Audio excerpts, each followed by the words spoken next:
बिस्मिल्लाहिर्रहमानिर्रहीम। जी स्टूडेंट्स, आज हम चैप्टर नंबर 2 स्टार्ट करने जा रहे हैं। उसके एक्सरसाइज 2.1 के चंद एक क्वेश्चन सॉल्व करेंगे। इस चैप्टर का नाम है थ्योरी ऑफ क्वाड्रेटिक इक्वेशन। ठीक है बेटा, पहले हमने क्वाड्रेटिक इक्वेशन को सिंपली सॉल्व करना सीखा था कि वो कितने मेथड के साथ आपके साथ सॉल्व होती थी, उसके हमने रूट्स फाइंड करना सीखे थे। अब थोड़ी सी इसके थ्योरी के बारे में डिस्कस करेंगे। तो इसकी थ्योरी में वो हमें क्या कहते हैं वो देखें जी। तो सबसे पहले हमें कहते हैं कि डिस्क्रिमिनेंट फाइंड करें आप। तो डिस्क्रिमिनेंट जो है ये एक शॉर्ट मेथड है जो आपको ये बता सकता है कि आपके क्वाड्रेटिक इक्वेशंस की जो रूट्स हैं वो किस टाइप के होंगे। आपने देखा कि जब हमें क्वेश्चन चैप्टर 1 के अंदर जब क्वाड्रेटिक इक्वेशन को सॉल्व करते थे तो उसके अंदर डिफरेंट आंसर आते थे हमारे पास। कभी स्क्वायर रूट की फॉर्म में आंसर आ रहे थे, कभी आपके पास रियल नंबर की फॉर्म में आंसर आ रहे थे, तो रैशनल नंबर आ रहे थे, इरेशनल नंबर आ रहे थे। तो ये जो डिस्क्रिमिनेंट है ये हमें ये बता सकता है कि आपके जो क्वाड्रेटिक इक्वेशन होगा उसका आंसर किस टाइप का होगा। तो ठीक है ना। अब सबसे पहले तो हमने ये करना है कि डिस्क्रिमिनेंट को फाइंड करना सीखना है। तो नेक्स्ट क्वेश्चन जो होगा उसके अंदर हमें कहेगा कि नेचर डिस्कस करें। नेचर जो होगी उसके अंदर हमने ये बताएंगे कि आपके पास जो क्वाड्रेटिक इक्वेशन की जो रूट्स हैं वो किस टाइप के होंगे। सिंपली सबसे पहले हम क्या करेंगे, डिस्क्रिमिनेंट को फाइंड करना सीखते हैं। पेपर के अंदर 2 नंबर का एक क्वेश्चन आ जाता है, अक्सर आया होता है पेपर में, फाइंड द डिस्क्रिमिनेंट। तो डिस्क्रिमिनेंट का जो फार्मूला होगा, डिस्क्रिमिनेंट को शॉर्ट फॉर्म के अंदर DIS लिखेंगे हम। डिस्क्रिमिनेंट की फुल फॉर्म ये है। तो डिस्क्रिमिनेंट को शॉर्ट फॉर्म में अंदर क्या लिखेंगे बेटा हम, DIS, और इसका फार्मूला क्या होगा, B² - 4AC। ठीक है ना बेटा, इसका ये फार्मूला होगा। अब आपने डिस्क्रिमिनेंट फाइंड कैसे करना, हमें वो क्वेश्चन के अंदर कहेगा कि फाइंड द डिस्क्रिमिनेंट, तो आपने डिस्क्रिमिनेंट फाइंड करना होगा। तो आप इसको क्वाड्रेटिक इक्वेशन के साथ जब कंपेयर करेंगे तो आपके पास A की वैल्यू क्या आएगी बेटा, 2, और B की वैल्यू आपके पास क्या आएगी, 3, और C की वैल्यू आपके पास क्या आएगी, -1। तो अब आपने डिस्क्रिमिनेंट फाइंड करना है। तो डिस्क्रिमिनेंट का हम क्या करेंगे, फार्मूला लिखेंगे, B² - 4AC, 4AC आ जाएगा। पुट वैल्यूज जब पुट करेंगे, B की वैल्यू आपके पास क्या है बेटा, 3 है, ये 3 का स्क्वायर आ जाएगा 4। A की वैल्यू आपके पास क्या है बेटा, 2 है। C की वैल्यू आपके पास क्या है, -1 है। तो ये बेटा आपके पास 9 आ जाएगा। माइनस और माइनस आपके पास क्या हो जाएंगे, प्लस 4 to the 8। जब आप इन दोनों को ऐड करेंगे तो आपके पास आंसर कितना आ जाएगा, 17। ये आपका बेटा डिस्क्रिमिनेंट आ गया। ठीक है जी, 9 और 8 आपके पास 17 ही होंगे। तो ये हमारे पास क्या आ गया, डिस्क्रिमिनेंट आ गया। यहाँ तक बस हमने इसका क्वेश्चन सॉल्व करना है। सेम एक और क्वेश्चन कर देता हूँ। आप इसको स्टैंडर्ड फॉर्म के साथ जब कंपेयर करेंगे तो A की वैल्यू 6 आएगी, B की वैल्यू -8 आएगी, C की वैल्यू आपके पास क्या आएगी, 3 आएगी। क्योंकि x² के साथ जो कोफिशिएंट होता है वो A को रिप्रेजेंट कर रहा होता है, x के साथ जो वैल्यू होती है वो आपके पास B को रिप्रेजेंट कर रही होती है, साथ में साइन भी लिखा है। और ये जो कांस्टेंट वैल्यू होती है C को रिप्रेजेंट कर रही होती है, क्योंकि हम इस क्वेश्चन के साथ इसको रिपेयर करते हैं, AX² + BX + C = 0। ये जो क्वेश्चन है ये आपके पास क्या है, स्टैंडर्ड फॉर्म है क्वाड्रेटिक इक्वेशन की। अब आप डिस्क्रिमिनेंट फाइंड करेंगे। डिस्क्रिमिनेंट का फार्मूला हमारे पास क्या होता है जी बेटा, B² - 4AC।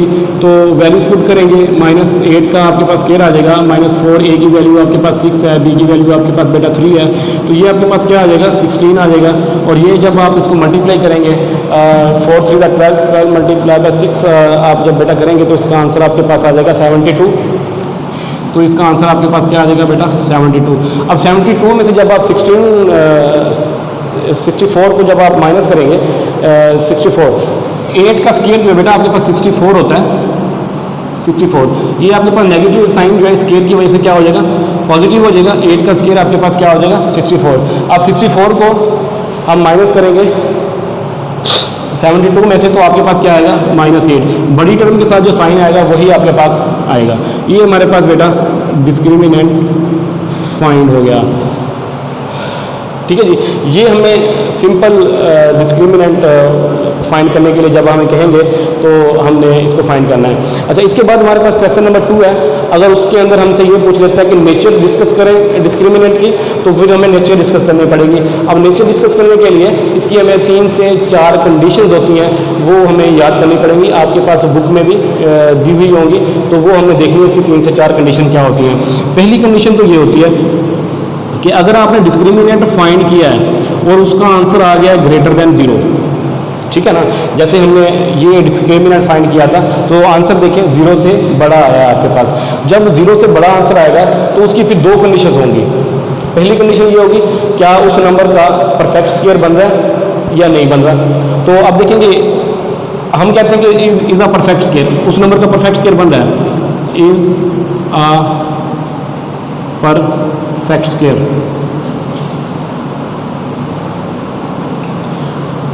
सो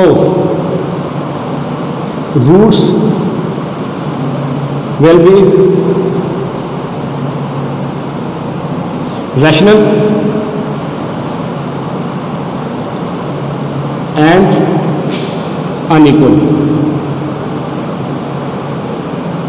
ठीक है बेटा। अब देखिए कि अगर डिस्क्रिमिनेंट का आंसर ग्रेटर देन 0 होता है और परफेक्ट स्क्वायर बनता है उसका, तो रूट्स किस टाइप के होंगे?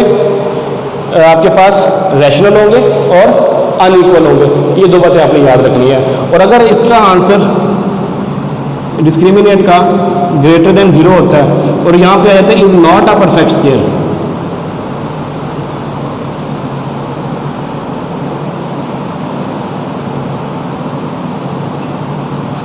जिस तरह ये देखेंगे 17 आ रहा है, इसका परफेक्ट स्क्वायर नहीं बन रहा, तो इस इक्वेशन के जो रूट्स आएंगे वो आपके पास किस टाइप के आएंगे बेटा? Irrational and unequal.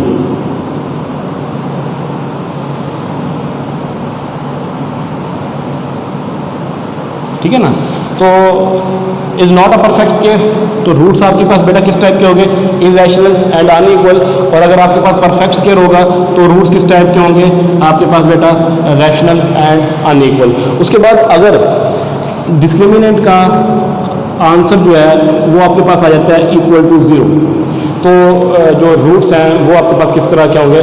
तो रूट्स जो होंगे आपके पास then roots will be equal and real. ठीक है ना बेटा। तो जब रूट्स आपके पास क्या होंगे? इक्वल होंगे, तो उसका डिस्क्रिमिनेंट हमारे पास क्या होगा? 0 होगा। ये 3 कंडीशन होगी।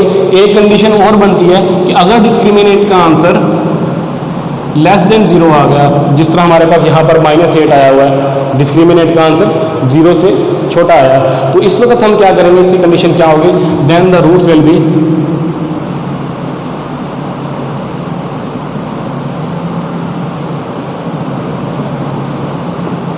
इमेजिनरी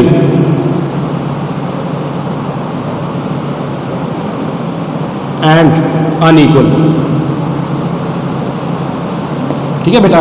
ये आपने इसकी जो 4 कंडीशंस हैं, 1 2 3 और ये आपके पास क्या है बेटा? 4। ये 4 कंडीशंस जो हैं बेटा आपने इसकी याद करनी है नेचर डिस्कस करने के लिए। अब हमारे पास जो क्वेश्चन नंबर 2 है उसके अंदर वो यही पूछता है कि डिस्क्रिमिनेंट की जो क्वाड्रेटिक इक्वेशन की नेचर डिस्कस करें। मतलब ये कि आपने क्वाड्रेटिक इक्वेशन को कंप्लीटिंग स्क्वायर फैक्टराइजेशन या बाय फार्मूला लगाने से पहले ही आपने वो डिस्क्रिमिनेंट के जरिए बताना है कि इसके रूट्स किस टाइप के होंगे, इसका आंसर किस तरह का होगा। तो वो आपने इसकी नेचर डिस्कस करनी है। उसके लिए डिस्कस करने के लिए हमें डिस्क्रिमिनेंट का पता होना जरूरी होगा।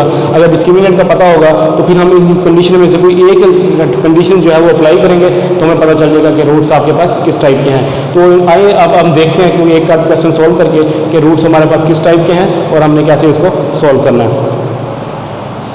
तो बेटा ये मैं रेज कर रहा हूँ।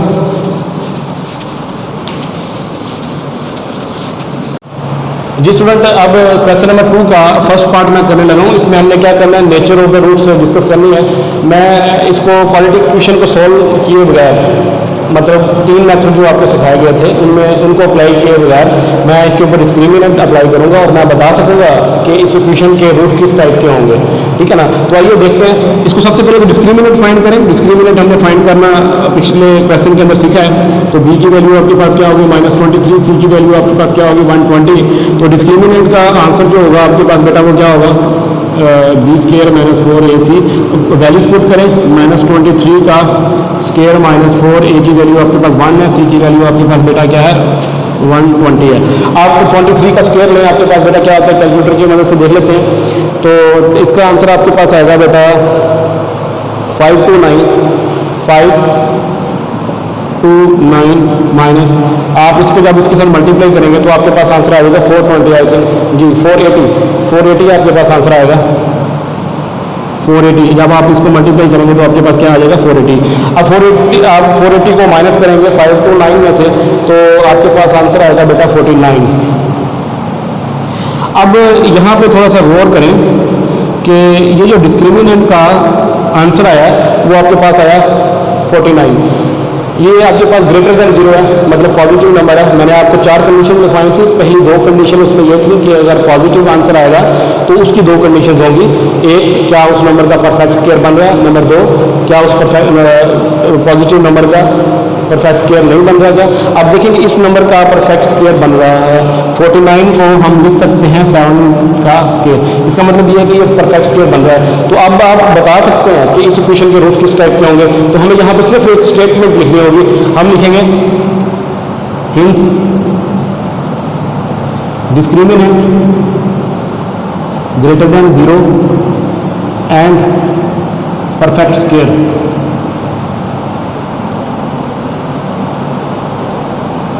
परफेक्ट स्क्वायर, देखिए परफेक्ट स्क्वायर है तो फिर रूट्स किस टाइप के होंगे आपके पास? रूट्स बेटा आपके पास होंगे रियल, रैशनल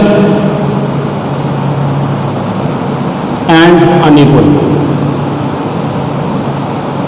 बस ये 3 टाइप के आपके पास रूट्स होंगे। और अगर अब हम इसके ऊपर कोई 3 मेथड अप्लाई करेंगे तो रूट्स आपके पास इन्हीं 3 कंडीशनों में से ही आएंगे। तो इंशाल्लाह ये आपके पास डिस्क्रिमिनेंट है, इसके आपने जितने भी क्वेश्चन है बेटा आपने डिस्कस कर लेने हैं इंशाल्लाह। ये जो नेचर डिस्कस करनी है और डिस्क्रिमिनेंट है ये मोस्ट इंपॉर्टेंट आपके पास क्वेश्चन हैं पेपर पॉइंट ऑफ व्यू से, तो इंशाल्लाह इसमें बड़ा ज़बरदस्त फ़ायदा होगा। उम्मीद करता हूँ कि आप इसकी प्रैक्टिस करेंगे और इंशाल्लाह हमें आने वाले वक्त में इसका बहुत ज़्यादा फ़ायदा होगा और पेपर पॉइंट ऑफ व्यू से आप इसकी अच्छी तैयारी कर सकते हैं। जज़ाकल्लाह।